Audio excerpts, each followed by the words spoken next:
You can continue anytime.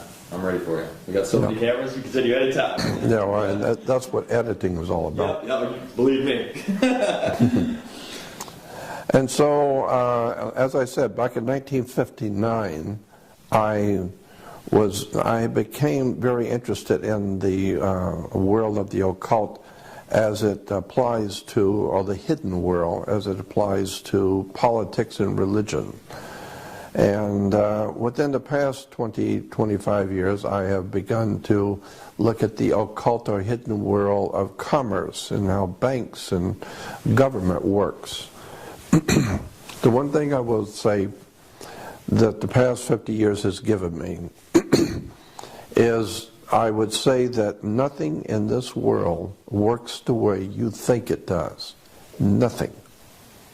Governments do not operate the way you think they do. Banks do not do what you think they do. The police department is not here for what you think it is. Nothing in your world works the way you think it does. There's a far higher, bigger picture going on the earth for at least 7,000 years of human history that we modern day people really just don't relate to. All we know is what we live with today, but never suspecting that the institutions of power, banking, education, the military-industrial complex of the world has taken hundreds of years to develop. And over these last hundreds of years, great governments have come into being. Our great country of America, the United States of America, which was the first time on the history of the earth that a people rose up to demand their freedom and impacted the whole world. Because there's never been a time, I don't care when you look back and how far back you go into history, never been a time when the people of any country have ever raised up to declare their freedom. It's never happened. And that's what made America so interesting and so provocative back in the 1800s, is that Americans decided they wanted to be free. So what a clever idea that was. No one had ever tried that before. And of course, when you are a slave, and you are considered to be a slave, when you declare yourself to be free, you're going to make some enemies. And you're going to terrorize your masters who thought they owned you. So now you're going to be a terrorist. And they are now able to kill you because you're a terrorist. Why? Because you have terrorized your masters who thought they owned you. And now they see that the slaves are deciding to revolt and don't want to be owned anymore, and they want to be free, and so there was a war. We call it the Revolutionary War, in which Americans decided they wanted to be free, and they wanted to be free at any cost. And so there was a great war that started in our country against our enslavers, which was Europe. Now, if you keep in mind that for at least 2,300 years, Rome has dominated Europe. First of all, obviously, under the Caesars of Rome. And when the Caesars Rome fell at about the 5th century AD, a new power rose in Rome called the Vatican. Well, the Vatican simply took over the position of Caesar of Rome. And so today, the papacy of the Pope is still basically Caesar in Rome. And this is why all of the nations of Europe all come to bow down to the Pope in Rome, because he is, in point of fact, Caesar. His official title is Pontifex Maximus. And that was a term that was given to Caesar of Rome. So the point I'm making here is that for 3,200 years, Rome has dominated Europe. And for 3,200 years, Europe has dominated the world. Therefore, there is the old saying that all roads lead to Rome. So when you begin to see the wars and the tragedies and the things that are going on in the world today, the corrupt politics, the lies and the deception and the wars and incredible things which we're seeing, that people are becoming more and more concerned and worried about what's going on the world scene, and where are we going as a civilization, especially Europe now and America. Just keep in mind that what you are seeing today, happening on the earth today, with all the wars and economic problems, etc., all has a pedigree, and all has a background which you need to understand. It's called the history of our country, the history of Rome, the history of the Roman Empire. And so this is why I have always wanted to uncover, so to speak, the hidden history of Europe, the hidden history of America, and in point of fact, the hidden history of the world we live in.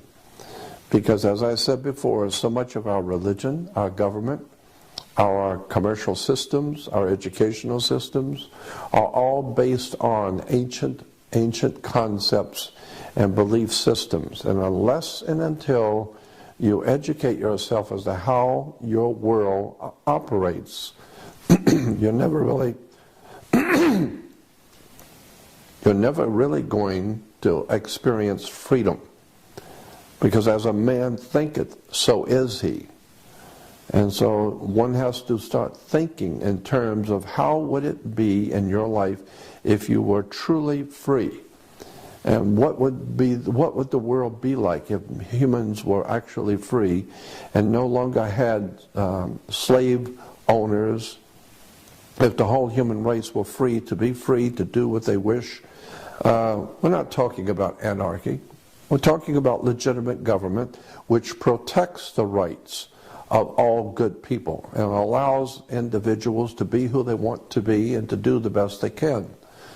And so this is what I have always wanted to do, is to help young people, especially young people, to understand where the world they live in has come from and how it got here. Because you cannot fix anything, you can't help any problem if you don't know how the problem started. If you don't, who was it? Albert Einstein said that you can't depend on the same people who caused the problem to fix it.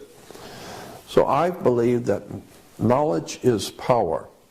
And this is why so many people in America especially feel powerless, because they have no knowledge. It's written in the Old Testament of the Bible. Profound things have been said in the Bible.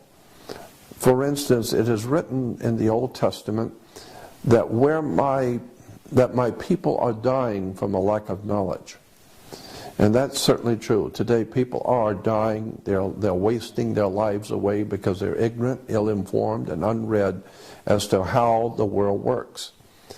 And there's another scripture that I think is extremely important, that says, where there is no vision, the people perish. Let me say that again. Where there is no vision, the people perish.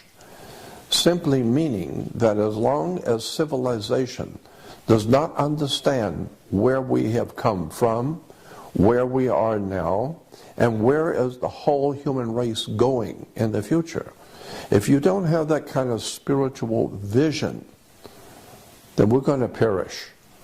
Because all of us are nothing more than sitting ducks in the pond. Unless you understand freedom and where it came from and how it was obtained, and unless you start thinking in terms of protecting your rights and your freedoms, the ancient Roman law, and I find ancient Roman law very interesting.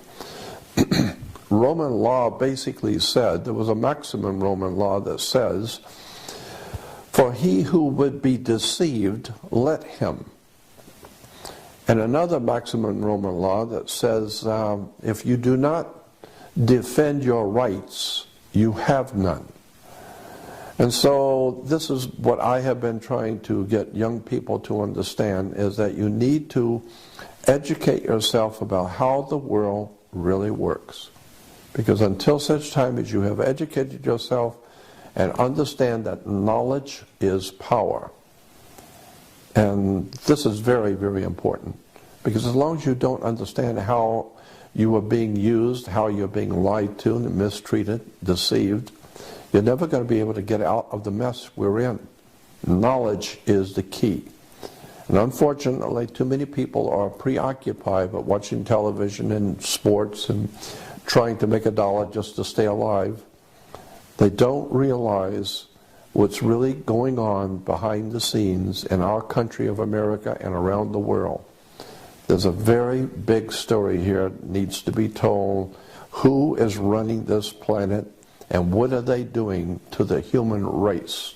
Not just to America, but the whole human family on the earth is in serious jeopardy, and it is calling into question the very veracity of human freedom.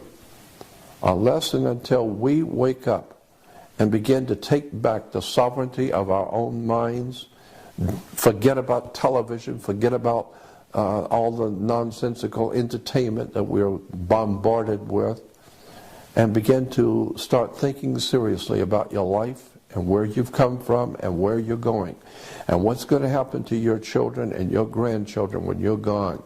You had better start waking up and understanding the world we live in is very, very serious trouble. And we need to wake up and understand how the world really works. That's what I hope to help you do. I'm Jordan Maxwell. That was awesome. There was a philosopher, I think his name was Socrates, if I'm not mistaken it was Socrates, who eventually the government, the powers that be, shall we say, and the government of that day in ancient Greece, they came to Socrates and they suggested that he might want to do away with himself. They didn't want to have to do it themselves, so they suggested he might want to commit suicide for the good of all the nation. Why? Why was the government so anxious to have Socrates dead and gone? They said that he was corrupting the youth of Greece. He was corrupting the young people. And what was he doing? He was teaching them, he was teaching young people the facts of life, how the world works, to question government, question authority, question with the people around you. Don't just buy into anything because you're ignorant and ill-informed. Question everything. Begin to read and study on your own and begin to question powerful people, powerful governments. And so Socrates began causing young people to think too much. And eventually they had to get rid of him. He was too popular, so the government didn't want to kill him, so they just asked him to do it himself. So the same thing, the more we change, the more we stay the same. Nothing changes, and so there's nothing new under the sun. And so today, just recently, with the the rioting and revolution going on in China in Tiananmen Square, it was interesting that Henry Kissinger made this statement when this activity was going on in China, when young people were rising up against the government in Tiananmen Square. The news people asked Kissinger what he thought was going on. Why were these young people doing this? And he said, and his comment was that it was tape recordings, cassette tapes were the culprit in causing this uprising and revolution in China. And what he was saying was that young people here and from China who are living here in America, who were enjoying the fruitage of freedom and liberty and justice and education and knowledge, were making tapes, cassette tapes, and sending them back to their friends back home, to young people, their young friends back home, and their young friends back in China were reproducing those tapes Everybody has a tape recorder, so they were reproducing tapes, and before you know it, all the kids in China were listening to cassette tapes about freedom, liberty, questioning authority, questioning your masters, and questioning who supposedly owns you, and question your decisions in life. And so basically education caused a revolution. So it was a revelation which brought a revolution. And it was all caused by young people sending each other cassette tapes. So the same thing we see, in China, we saw in ancient Greece, when the great philosopher was teaching young people how to think, and they were spreading that message to other young people. What happened? It caused a revolution. And if there's ever been a time in the human race and the history of the human family on the earth that we need an intellectual, spiritual renaissance. We don't need revolutions in the street. It's quite simple. All we actually need, the civilization on the earth needs, is a spiritual and intellectual renaissance. A time when people will begin to hold important knowledge, wisdom, and understanding, questioning authority, questioning the governmental system under which you labor. It's a very important point that knowledge is a basis for power. Let me give you an example. Suppose you have a two-story building and you're going to put a lot of weight on the second floor. Before you put heavy, like printing presses and all that kind of thing, before you put any heavy weight on the second floor, go downstairs with a ladder and get a building inspector and go up through the ceiling tiles on the first floor and look at the foundation of the second floor to see if it's going to hold that kind of weight. So what you're doing is you're going downstairs, you're going down under the foundation, and you're standing under the foundation to see if the foundation is going to hold that kind of weight. So what you're doing is you're standing under what you're going to build on. That's where we get the word understanding. So unless you are able to go beneath the surface of any subject, you don't understand. And so it's time that you begin to understand the world you live in, how the government really works. It doesn't work the way you think it does. Banks do not loan money. There's a law in America that says no bank can loan money, period. That's the law. Now, how many people go to get a loan from a bank know that the law in America says no banks can loan money? How many people know that? So once you begin to understand that banks don't loan money, I mean, think about it. Just reason for a moment. Suppose I put my $100,000 of my money into a bank, and 2 days later you come in and want to buy a boat for $200,000 or $100,000, and the bank is going to give you my $100,000 to buy your boat. No possible way is that going to happen. Banks do not have the authority to take my money and give it to you. And if you don't pay, then what? I just lost my money because they gave you my money. That's not the way banks work. Banks do not loan money. The way it works is very simple. Suppose you're buying a $30,000 car, $50,000 car. That car, first of all, has to be appraised by a state-approved appraiser. So you have a government appraiser appraise the car for its value. And let's say it's $50,000. Therefore, the paperwork on which that paperwork which represents that $50,000 car is referred to in commerce and business as commercial paper. And that piece of paper represents $50,000 in business. So so what happens is if you decide you want to buy the car, the dealership sends the paper to the bank. So now the bank has a $50,000 worth of commercial paper. What the bank does is they open up a bank account in your name. without you knowing it. All banks do this. They open up a bank account in your name. They sign your name on the bank account because you can't open a bank account without a signature. So they sign your name on a bank account and open up a bank account for you. But you don't know that.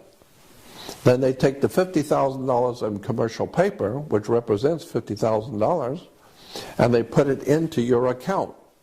So now you have a bank account in their bank with $50,000 in it. And then they take that bank account and they write a check on that for you.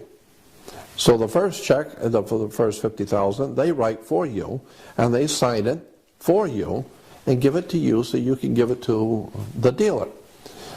So you think that the bank has loaned you $50,000. No. The bank merely gave you credit on the commercial paper which they are holding.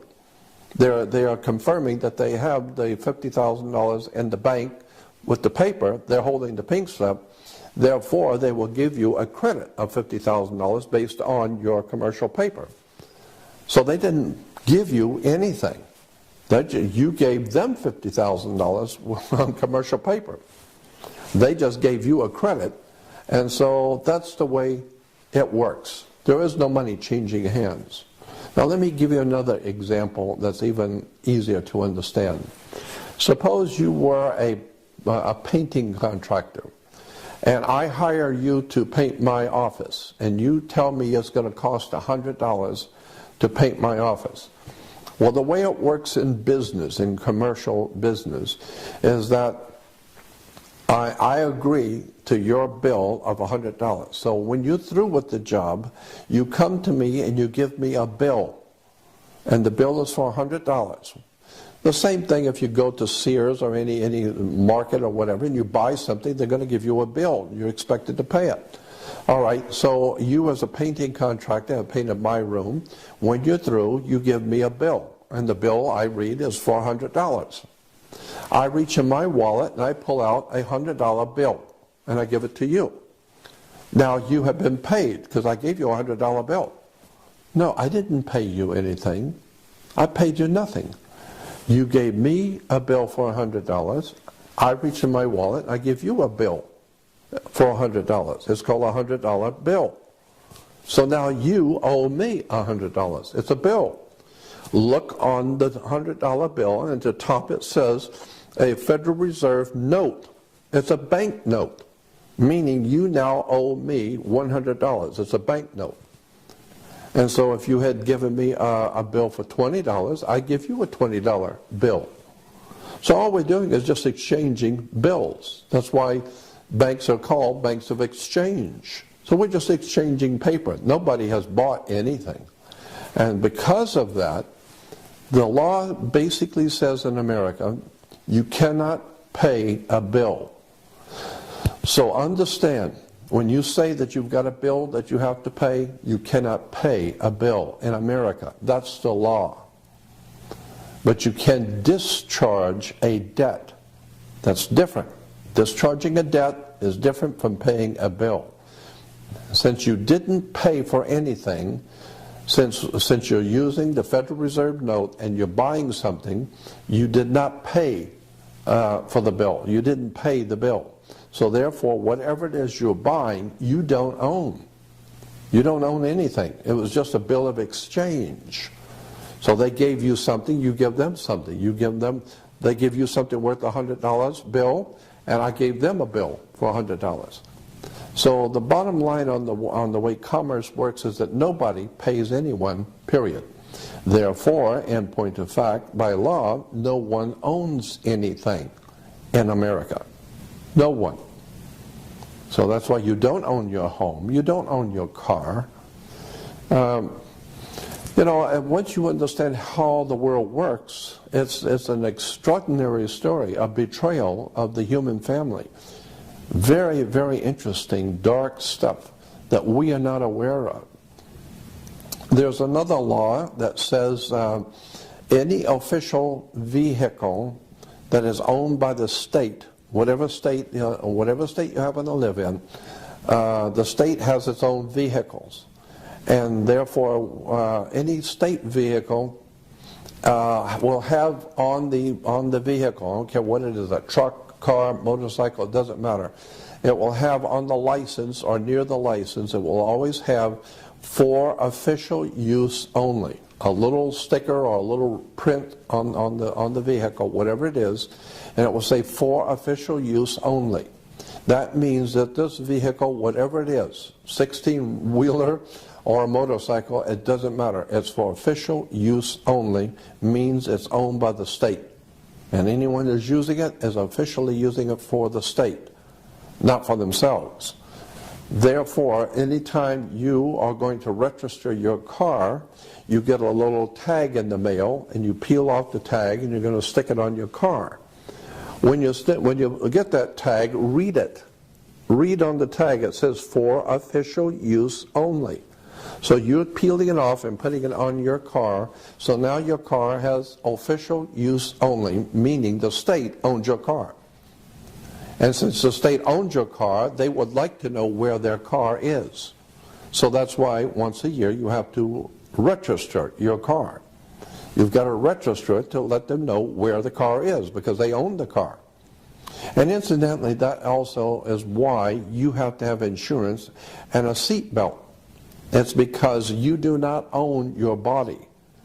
The government owns your body, in point of fact. And so your body is a security on the New York Stock Exchange, and the corporation that owns you, and you are owned. There are laws that expressly say that you are owned. You just don't know it. And since you are owned, your owners do not want you to get hurt, so that they have to take care of you, because you're a security on the New York Stock Exchange. So you must carry insurance. Well, I mean, that makes sense if you've got a stock on the stock market. If you can insure it, that's even better. And so that's why you have to have a license, you have to have insurance. You can't get married without a license, because everything in our life is a business. Getting married is a business. That's why you have to have a license to get married. The word license simply means a permit to do something, which without that permit is unlawful. Therefore, is totally unlawful for you to in any way, shape, or form have any relationship with a male or a female intimately without a license. So that's why you have to have a license to get married. Why? It's because you are considered by law a maritime admiralty product. It's a very big story, very, very deep, and most people have never heard such a thing. But the bottom line is, what I'm telling you is absolutely true. All you have to do is just start reading a little bit about how commerce works, how government works, how banks work. It's a fascinating story about how the world in no possible way works the way you think it does. So all I'm suggesting is that you might want to, for the first time in your life, start thinking seriously about where you're going and where your country is going, and what's going to happen to your children and your grandchildren when you wake up one day to discover your freedoms are gone, your country is gone, your protections that were guaranteed to you as a citizen are gone. We are going to be in very serious trouble because we are ill-informed, unread, undisciplined, and have been taught to bow down and curtsy before royalty. We fall all over ourselves with celebrities, and all we understand anymore is the ball games and the sports and the entertainment.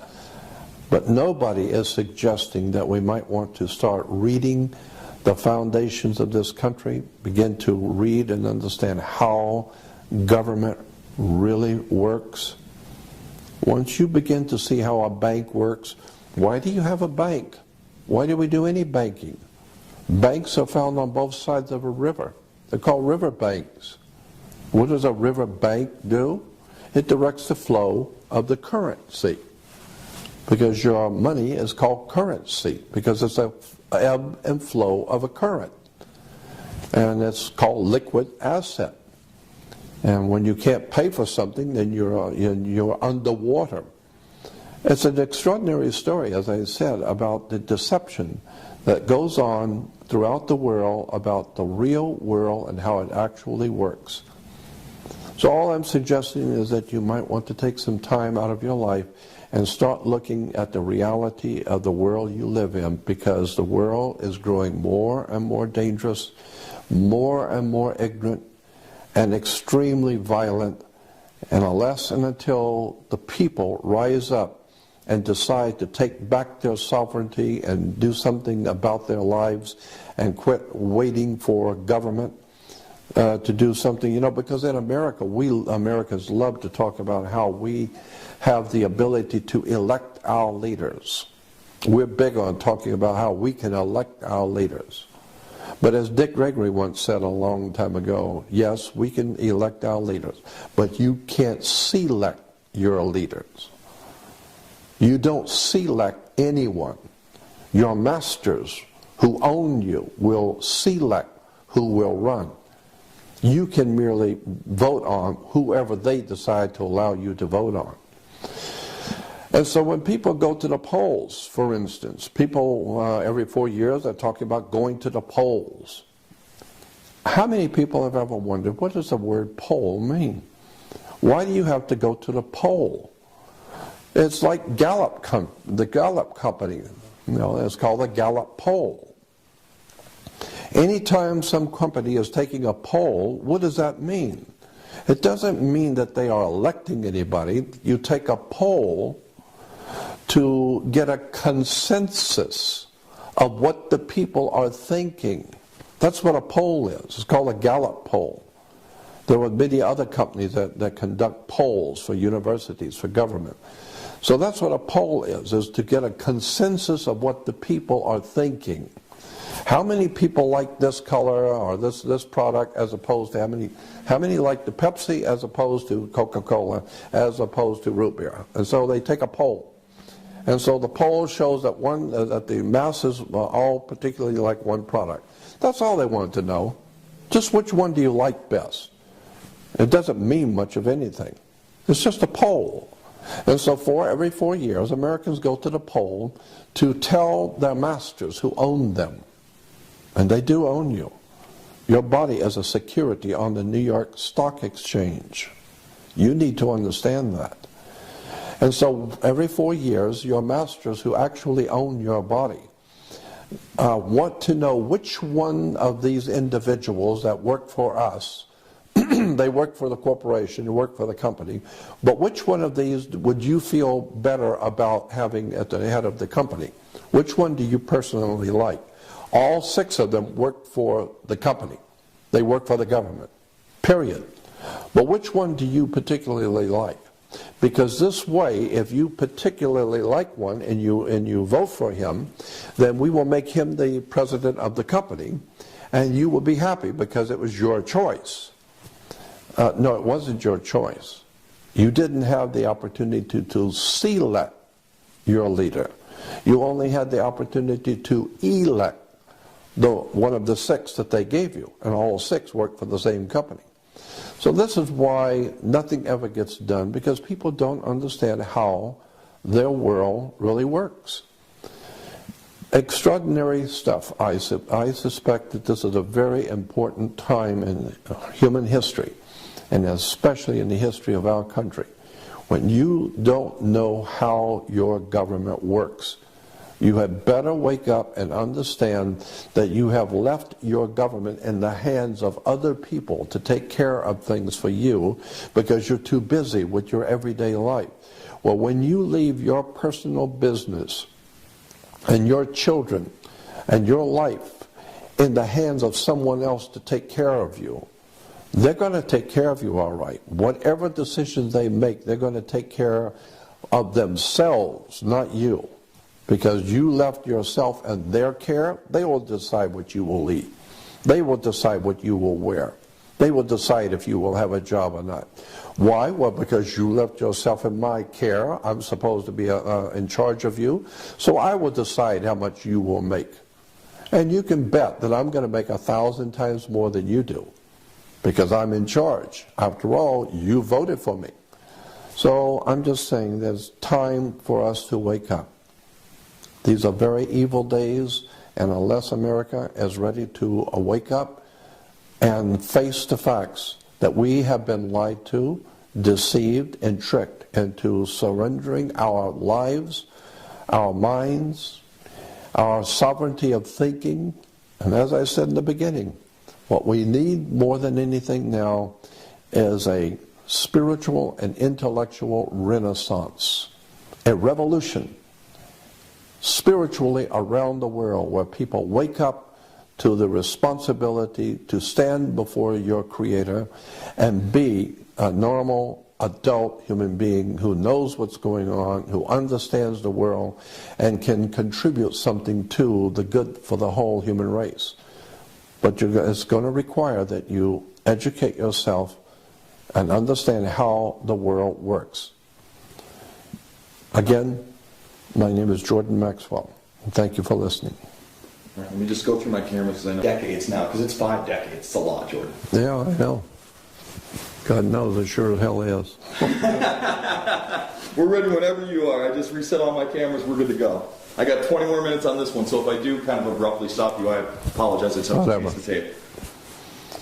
I have learned many things in the past 53 years of my life and examining the world in which I live. And one thing I've come to quite a few conclusions. One thing in particular is I see no advantage in confronting power. Anytime you confront power, you will pay for it. The Jews who stood up to Adolf Hitler paid a hell of a price. The poor people of Russia who stood up to the tyranny of the communist movement in the Soviet Union paid a terrible price. You always pay a terrible price when you stand up against tyranny, violence. And since the world that we live in today is basically run by fear and tyranny and violence and threats, and there is no longer any freedom and liberty and justice for all, which America used to be famous for. You know, Superman in one of the movies said he stands for the American way, freedom, liberty, and justice for all. Well, I like what Dick Gregory said. You're no longer free or brave. This is not a land of the free and a home of the brave. We're not free or brave. So it does not pay to confront government or to confront your masters.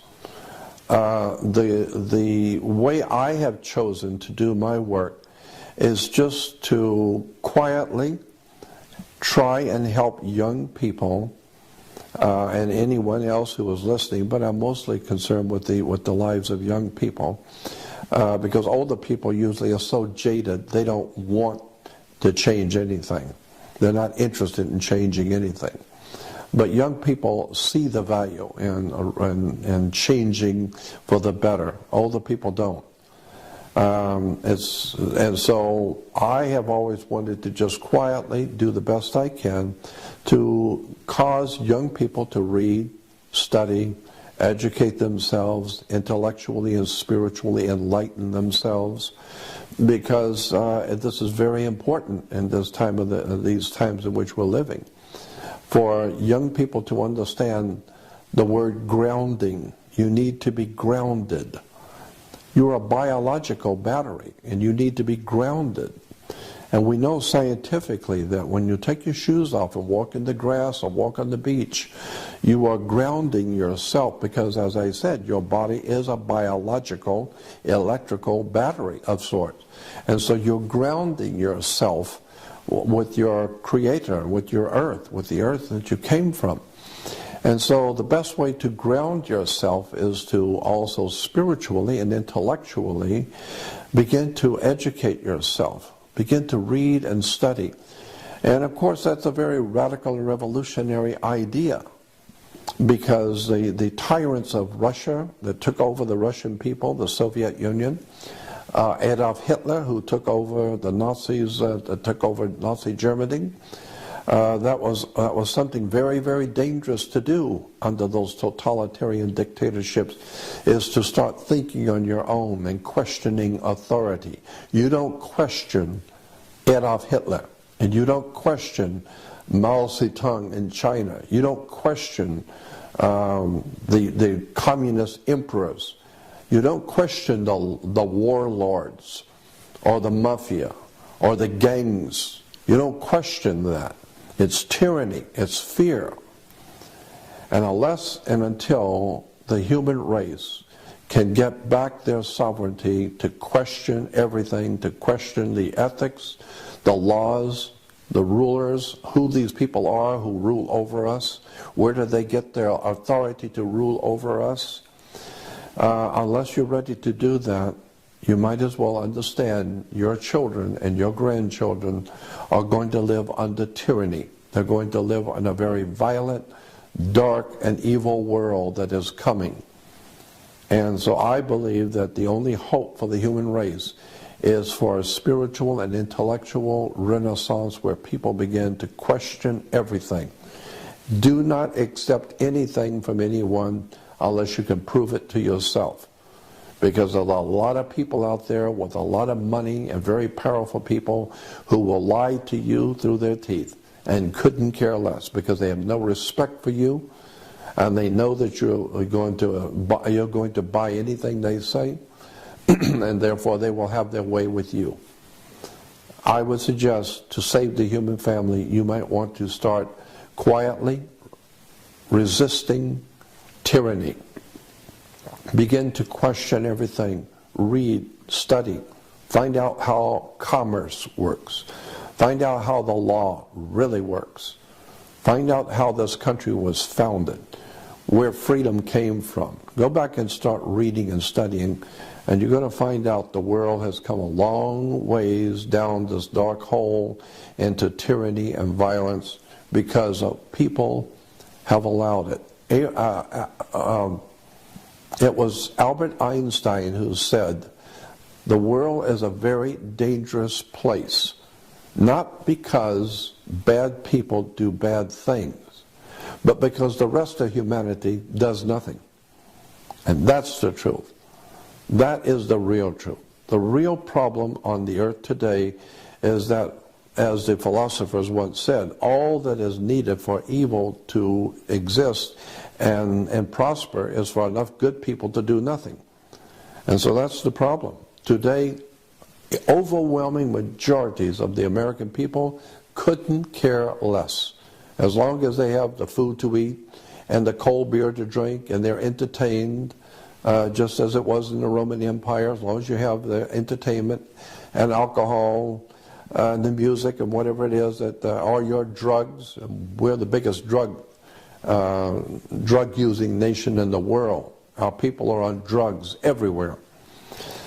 Legal and illegal, doesn't matter. We are a drug-taking society. The reason why is because we as a people in America know we've been had. And we have no power because knowledge is power, and we have no knowledge and we know it. So I'm suggesting if you want to save the world for your children, for your grandchildren, you might want to start doing something you've never done before. Slowly but surely, read, question, think, and evaluate what's going on, and do not take the word of anyone. There's a scripture that says, there's a scripture in the Bible in the New Testament that says, do not trust any man. Put not your trust in earthly man, in whom there is no salvation. Every time people are jumping in the streets and praying and crying and dancing in the streets because their man got to be president, and eventually 6 months later they will find out he was nothing more than just one more criminal running a scam on them. So all we need to do is just keep voting, just keep doing what you've always done, because it's never gone anywhere, and it's never going to go anywhere. Why? Because that's what we want. As a nation, we want people to lead us. And when people lead you, they're going to mislead you. So you better start taking back your own mind and your own sovereignty and start thinking for yourself, which has made America great. We were a free country because we did not want to cower ourselves to tyranny. We wanted to question everything. Well, the world has changed. We've lost our freedom. We've lost our jobs. We've lost our money. Many of us have lost our homes. And now generally the country is just losing its mind. And that's why drugs are on sale everywhere. The Medellin cartels are selling drugs and making billions off of America. On every street corner in America there are drug sales. Every corner has a liquor store. It's because somebody is wise enough to know that they're using us and that we are frustrated and we need drugs and alcohol and entertainment just to get by from day to day. So this is the world you're leaving for your children. This is the world you're leaving for your grandchildren. You need to wake up, get yourself grounded in intelligence, wisdom, and knowledge, and start asking questions. You better do it, and you better do it soon. The world we know is not going to be here much longer. What your masters have planned for this world, you have no idea in the world what's coming. This is very serious. You need to wake up. 1 second, let me change my battery. Yep, and let me hear it.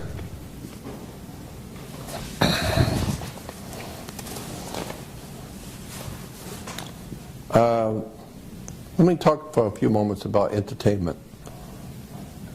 If you go back into history, into European history, thousands of years ago, even before the Roman Empire dominated Europe, there was already a governmental system in operation in Europe, even before the Roman Empire existed.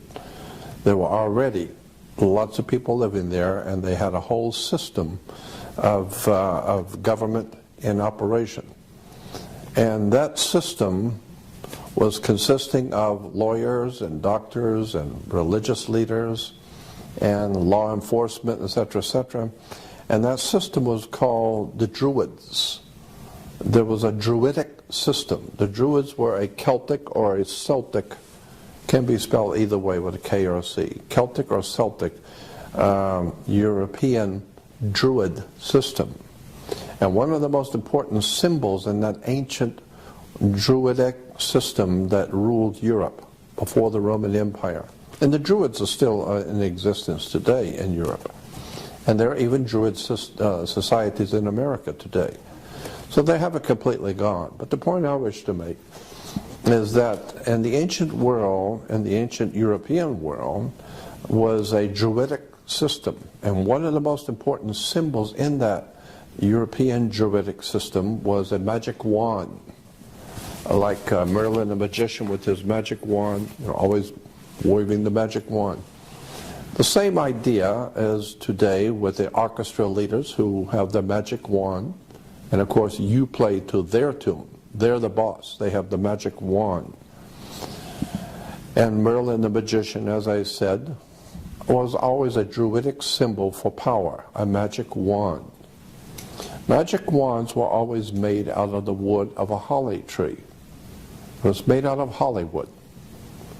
Once you understand Hollywood, you begin to understand the Druidic system, which we call Hollywood. And then you begin to see the symbols, the words, the terms. Hollywood, as my dear friend Dick Gregory once said, Hollywood does three things. They tell you what your masters have done in the past, what they're doing now, and what they're getting ready to do. That's what Hollywood is there for, to tell you the history and where you are now and where you're going. Because people like Steven Spielberg and George Lucas are many things, but stupid is not one of them. They're brilliant directors and producers, and extraordinarily brilliant writers and people in Hollywood who know what's going on. They know where the world is going, and they're putting it into movies. They're showing you what it was like many years ago, what it's like now, and they're making movies about what's coming. That's Hollywood, Druidic system of entertainment. You need to wake up and understand what's going on here. Now, in commerce, you need to also understand the fact that your body is a security on the New York Stock Exchange. This is a concept that most people have never heard, and it's totally foreign to your thinking. But your body is a security on the New York Stock Exchange. There are two kinds of laws. Let me explain this. There are two kinds of laws. As far back as the Roman Empire, the Caesars of Rome proclaimed that there were two kinds of laws. There are only two things on the earth. There's water and land. Therefore, it would follow that there's only two kinds of law on the earth. The law of the land and the law of the sea. The law of water. We've all heard the term the law of the land. But most people do not realize that there is the reason why we call it the law of the land is because it's differentiating between the law of the sea. There's a second law. So that's why when you walk into a court, you will see a fence with a gate. And the people sitting out here is under what you call the law of the land, because the people live on the land. But once you walk through those gates, when your name is called and you walk through the gates, those gates are referred to in court as a water gate. A water gate is when you go through the canal, like the Panama Canal. They have water gates. And when the water gate opens, the water rises, so that they close the gate and the next gate opens and it rises again. And so when you go into a court, your name is called, and if you put your hand on the gate, there's a piece of wood on the top of the gate. So when your name is called, you put your hand on the gate and you open the gate. The gate is a water gate. And there's a piece of wood on the top of the gate. It's called a bar, the B-A-R. And you're not licensed to pass the bar. And so you are passing the bar when you are not licensed to pass the bar. The attorney is licensed to pass the bar, not you. So therefore, when you walk past the gate, the bar, you are now in hot water. And someone's going to have to bail you out. And so that's why all commerce and all life has to do with maritime admiralty, or the law of water. And as I said, there are two kinds of law, the law of the land and the law of the sea. The law of the sea, when we talk about the sea, the oceans, we always refer to the oceans, well as one of the ancient words for the ocean or for the sea was mer, M-E-R, which gives us our word mermaid. And so the sea, or mer, was always enchanting, because the waves come in, they go out, they come in and go out, and it's hypnotic. And so the waves coming in and going out, it's beautiful, it's relaxing, it's metaphysical, and so it's very, what we call, enchanting. So therefore, mer is enchanting.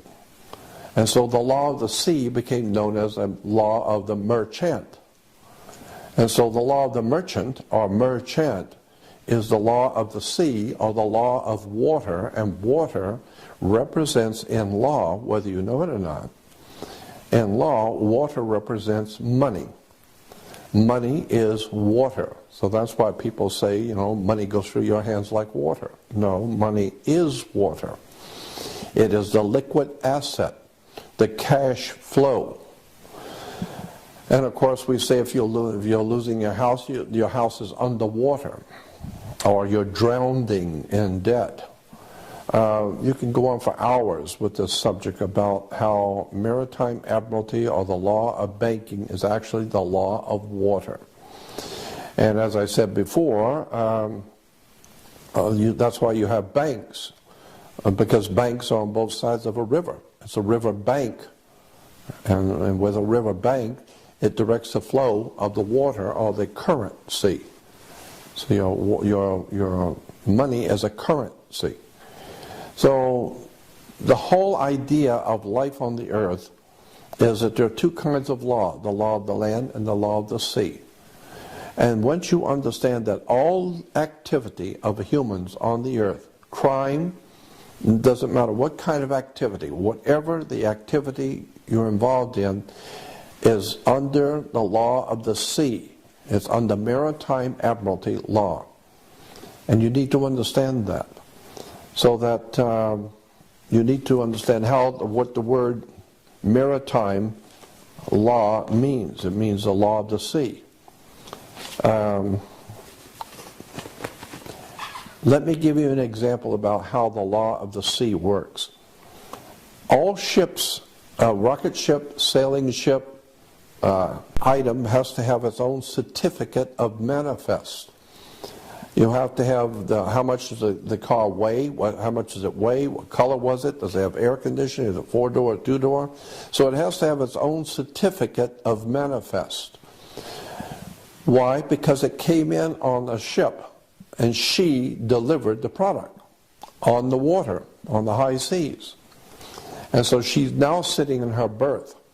So this is why when you were born, your mother's water broke. And you came out as a maritime admiralty product because you came out of water. Therefore, you have to have a birth certificate, a certificate of manifest from the ship who sits in the harbor in her berth. So you have to have a birth certificate. Why? And who has jurisdiction over the birth certificate is the dock, because that's where the ship is sitting. It's sitting at the dock. So the dock has to sign your birth certificate.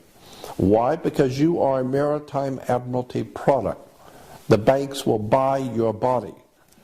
And it's a story of the way banks work, the way maritime admiralty commerce works. You need to understand that you are a product. This is why if you are looking for a job, you're not looking for employment. You go to a human resource center because you are nothing more than a resource. You're a human resource. Just like iron and copper and oil and silver, and you're a resource. So you need to understand how this stuff works. When you drive through the downtown Los Angeles, you will see gang graffiti on the walls. Most people driving by and seeing gang graffiti just shake their head because it's just incredible the way that young people destroy property by spray painting graffiti on walls. But young people who understand that graffiti is a symbol, it means something. And if you don't understand the symbolism, you need to stay out of that neighborhood. So the same thing is happening all around the world. If you understand the flags and the symbols on flags, or the coats of arms, or the harlotry, or the corporate logos that companies and corporations use, these are all symbols and words and terms that are being used. So unless and until you understand that the whole world is a business, the entire earth is a business. This is why you have to have a license. You have to have a license to get married, because whether you understand it or not, you are considered, in this country, you are considered to be a corporation. Your body is a corporation, a company. That's why when I see you with the person, I say, you know what, that person you were with is bad company. Company? And you say, mind your own business. Business? And then I find out you're going to get married, and then you're going to have a partner. Company, business, partner. All human relations is corporate business. That's why you have to have a license to get married. If your marriage doesn't work, you're not going to God, you're going to court. And you're going to bring your money and all of your assets with you, because it's just business. So you need to understand how this stuff works. Life is nothing more than a business. And the entire world is a corporation. Now there's a world of difference today, there's a world of difference between the United States of America and the word United States. The word United States by itself means one thing. United States of America means something totally different. So that's another subject for another time. You need to understand how your government really works. Again, I'm saying that the most important thing that I would like for my audience to understand is that they need to educate themselves to the world they live in. Nothing works the way you think it does. Nothing. I was talking about symbols and talking about the gang symbols. Well, nothing is more interesting when you're talking about symbols. 1 minute. Yep. I'm sorry about that.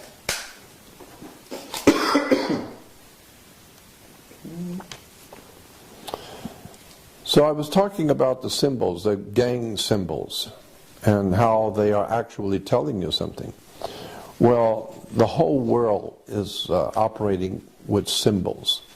As I said, corporate logos, company logos, national coats of arms, harlotry, flags, badges, police badges, fire department. All these are different symbols, and they mean something. And I have talked for many years about the symbols on even just the $1 bill. Very interesting subject about the symbols on American dollar bill. For instance, on this side you will see the eagle. The eagle has two wings. Okay? The eagle has two wings, a left wing and a right wing. And this is why you have left and right wing politics, because the eagle only has two wings. So you only have Democratic and Republican wings in America. You cannot have a third wing. This is why third parties have never been allowed and will never be allowed in America, because the eagle only has two wings, a left wing and a right wing.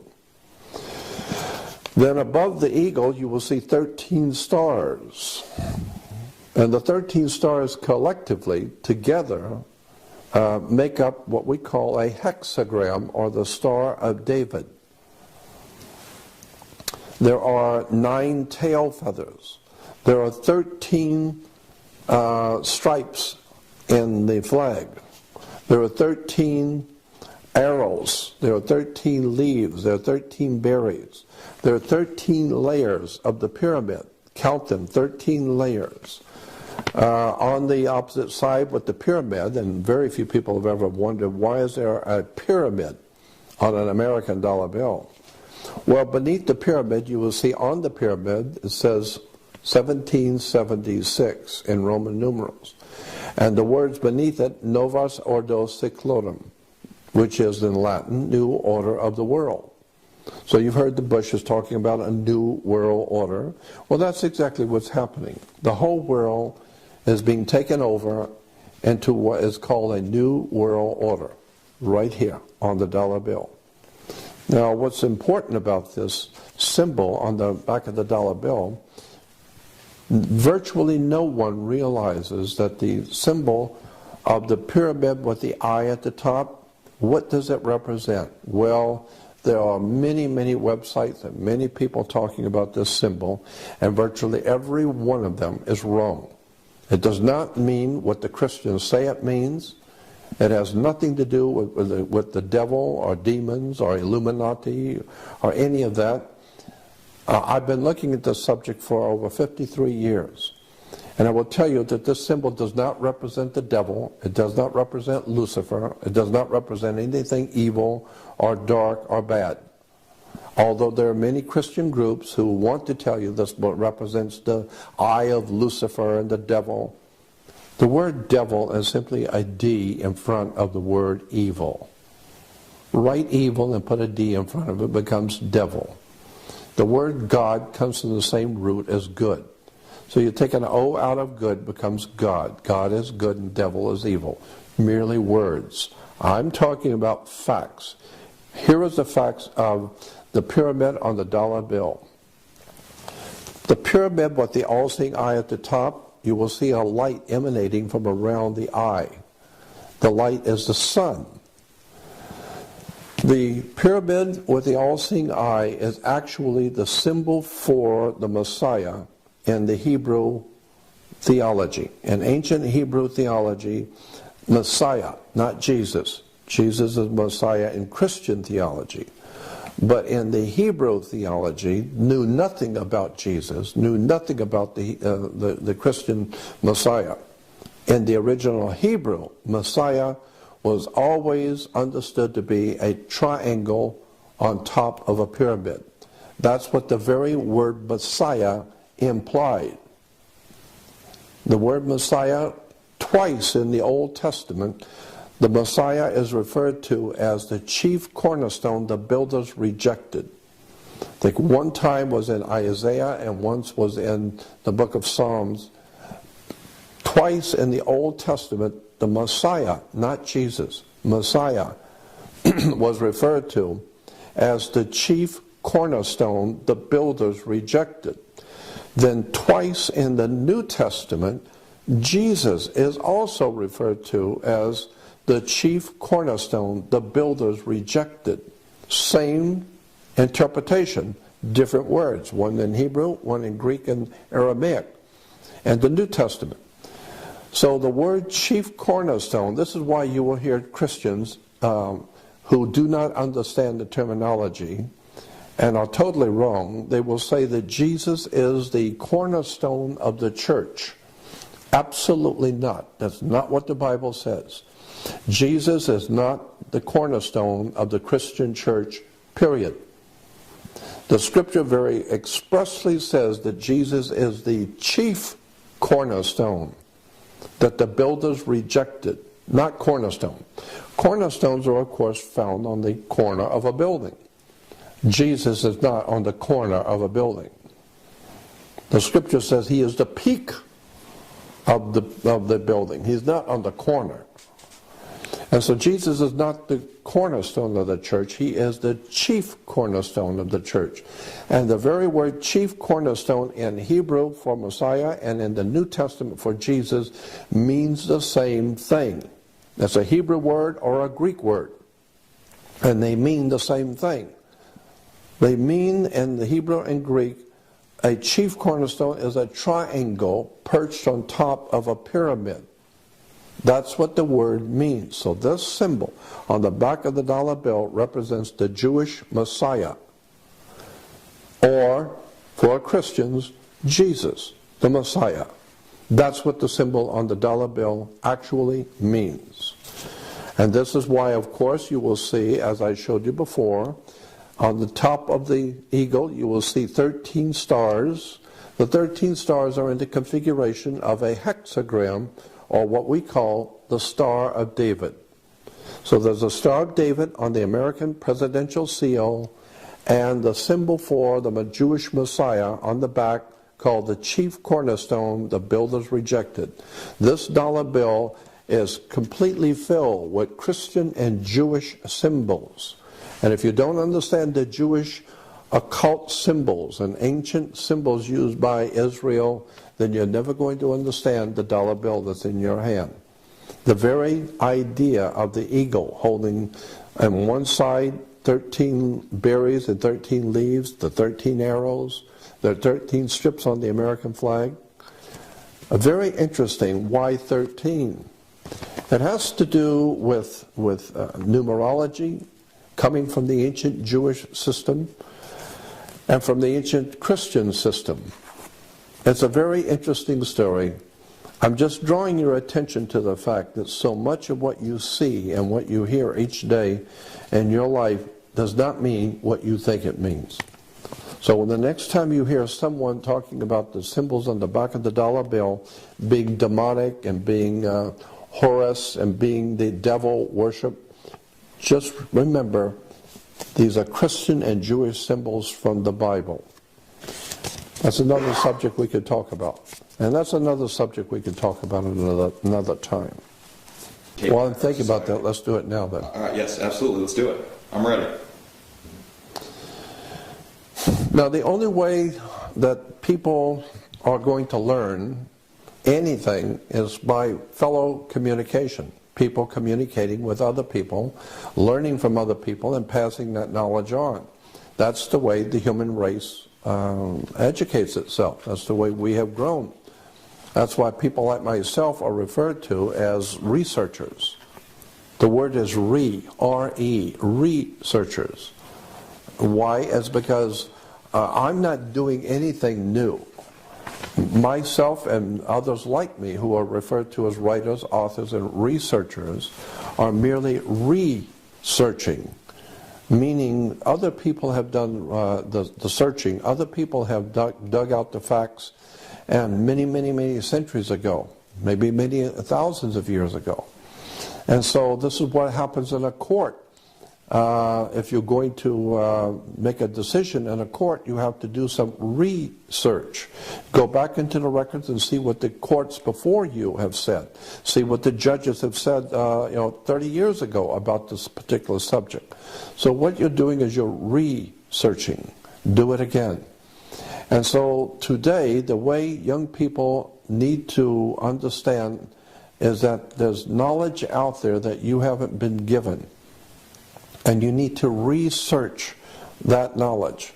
And the way it's done is very simply, you don't confront authority. Just go to the library, especially today with the technology that exists on the web. All you have to do is go on the web and start researching words and terms and symbols and how government works.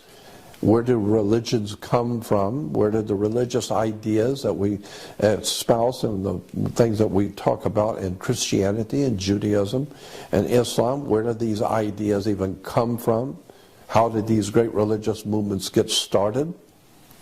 And where does the money come from? And what is the connection between religion and governments today?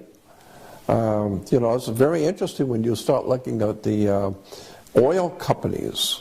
For many years, oil companies, most people don't know this because they don't study it, but oil companies have been financing churches, Protestant and Catholic churches, especially Protestant churches, have been getting a lot of money from oil corporations for their missionary movements. A lot of the big churches have huge missionary movements financed by the oil companies. There was a large book, a very thick book written many years ago that you might be able to find in the library called Thy Will Be Done. And it had about 6 different authors, but the book is called Thy Will Be Done. And it's a very thick book, documented every page about how the oil companies are financing churches for their missionary movements, sending missionaries out to different countries to prepare them for Christianity and for the Lord. And then when the people are now acclimated to the new Christian environment in their country, now quietly the oil companies can come in, now they can send in the CIA and all of these secret societies and government. They can begin to come into the country and set up the apparatus for the oil companies, for the corporations. But they needed to get the people's approval first, so we send in the Christian missionaries. Go read the book, Thy Will Be Done. But I was again suggesting that what we want to do is to educate the young people and educate people generally a little by little by little. It's very difficult to spring new ideas on people. But as it was proven in China with the young people who were spreading the concept of freedom and liberty and dignity on tapes throughout China, which caused the Tiananmen Revolution, I suggest the same thing might want to be done now. Young people ought to begin to talk to each other, begin to